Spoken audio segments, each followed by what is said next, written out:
flipping over to the back of the page, we're going to go through a couple more examples just until we get the hang of this. Remember that practice is what's going to make us good at this. So I'm looking at the first question, 2x cubed plus 4x squared, and I'm looking for the biggest number that divides the coefficients. So my coefficients are 2 and 4, and the biggest number that divides both of those is 2. So I'm going to write that out front. And then I'm asking myself, what's the biggest number of x's I can divide both of them by? Well, the first term has 3 x's, and the second term has 2 x's. So the biggest number of x's I can divide by are 2. So I'll take that x squared out front.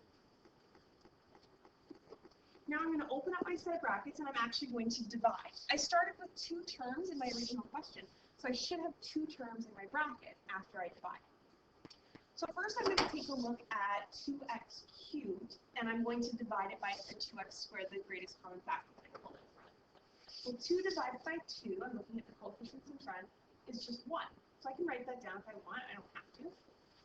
And then x cubed divided by x squared, if I have 3 x's, and I divide by 2 x's, I subtract the exponents, 3 equal to 2, and I'm left with x to the power of 1. Then I'm going to move over and take a look at the second 4x squared, and I'm going to divide that by my greatest common factor, the 2x squared that I have in front of the bracket. So first I start with the numbers. 4 divided by 2, I'm looking at the coefficients in front.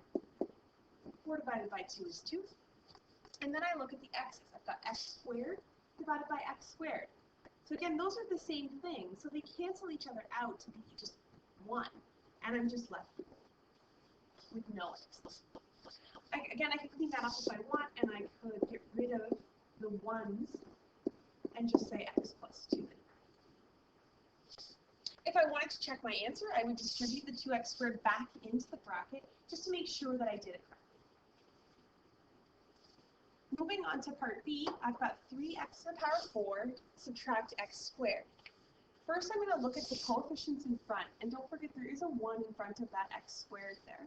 And I'm looking for the biggest number that divides 3 and 1. Now, there is no number that divides 1 other than 1 itself. So you could write a 1 out in front of the bracket, or you could write nothing at all.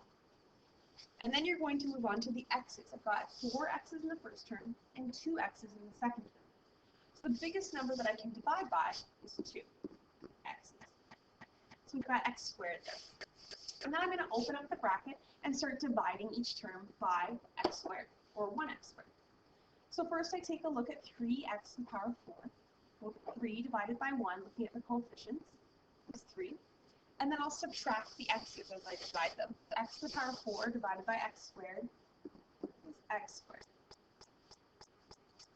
Then I'm going to take a look at the second term, negative 1x squared. And I'm going to divide it by our greatest common factor of 1x squared. Now the tricky thing here is it is a negative, and I'm dividing it by a positive. So I know my answer is going to be negative. 1 divided by 1 is just 1. I can write that, I don't have to. And then x squared divided by x squared is 1. Now when they both come out as 1, you do have to write 1 at least once. So here, it would be wrong to leave that blank. I do need the minus 1 there. If I wanted to clean this up, the only thing I can get rid of is that leading 1 at the front. This is as simple as I can write this question. Moving on to part C, I'm looking for the greatest common factor of 3 different terms. So I have to look at all 3 parts and ask myself, what number divides 15, 10, and 5? And the number 5 is going to divide evenly into all 3 of those. And then I'm going to look for what's the biggest number of m's or n's that I can take away from all of them. The first term has an m, but none of the other terms have an m.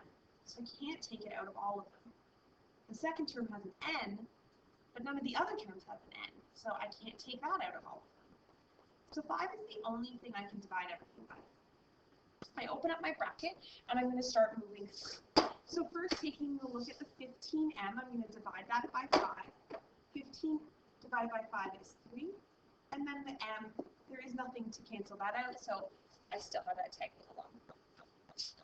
Next, I'm going to take a look at the negative 10n. Negative 10 divided by 5 is negative 2. And then again, there's nothing to cancel out the end, so it's still there tagging along. And last but not least, we have this 5 here. And if I divide 5 by 5, I get 1, not 0. By $5, that's split into 5 friends, everybody gets $1. And that's important to include. Adding 1 is important. And that's as simple as I can get here. There's nothing that I can collect inside the brackets, so that's my final answer. In the last example, it's tricky again because we have more than one letter, more than one variable involved. Again, I'm just going to start by looking at the numbers in front, the coefficients, 2 and 4, and ask myself, what can I divide both of those numbers by? Well, I can divide them both by 2.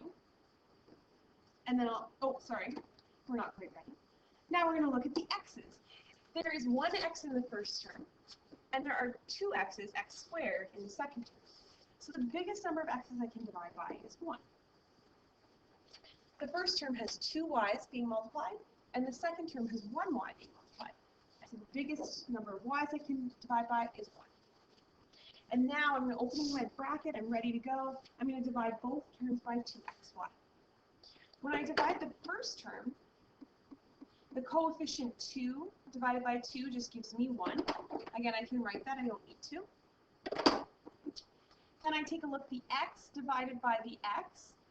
They cancel out because they're the same. So again, it's just a 1. I've already got that there. And then I've got y squared divided by y.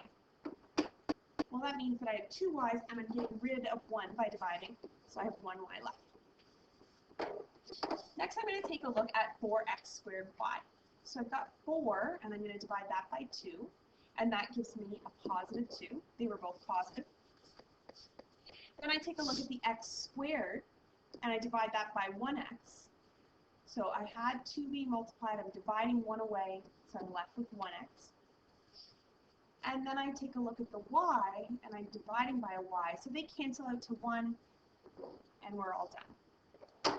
I can clean this up just by getting rid of the the 1 in front of the y. And that's as simple as I can get. If I was being really fussy in the bracket, I would want those terms in alphabetical order. So I would want you to rewrite it as 2x plus y, the opposite order, so that the x's come before the y's. Moving on to example 3, it asks us to find the dimensions of a rectangle if the area is 3x squared plus 12x. So the first thing we need to remember is what the word dimensions means.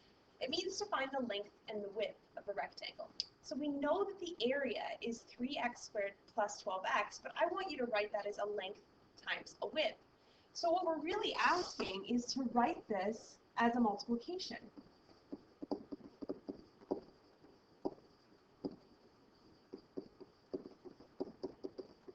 Which means that we want to factor in.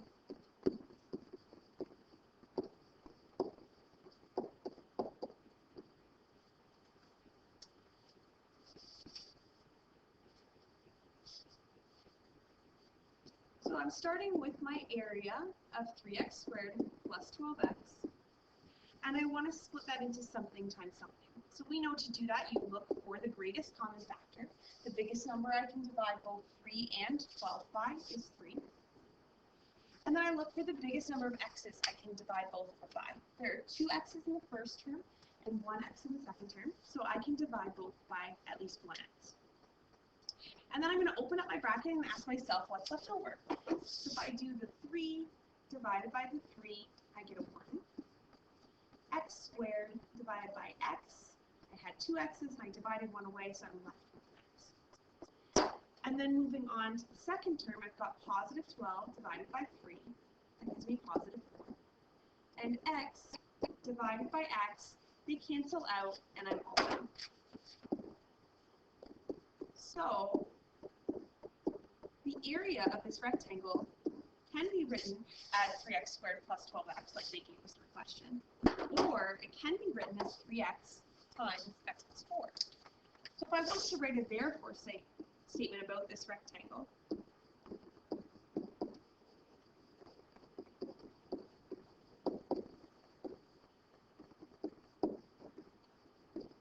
I'm going to to talk about the length of the rectangle being one of those two multipliers.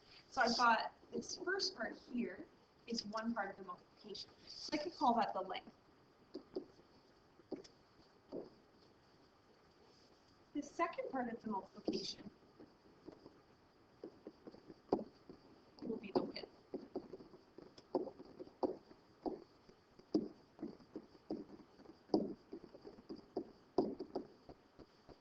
So here's the second part of the multiplication, x plus 4. Let your teacher know if you have any questions, but as of now, you should be ready to start the homework. The applieds are working on page 294, and the academics are working on page 217.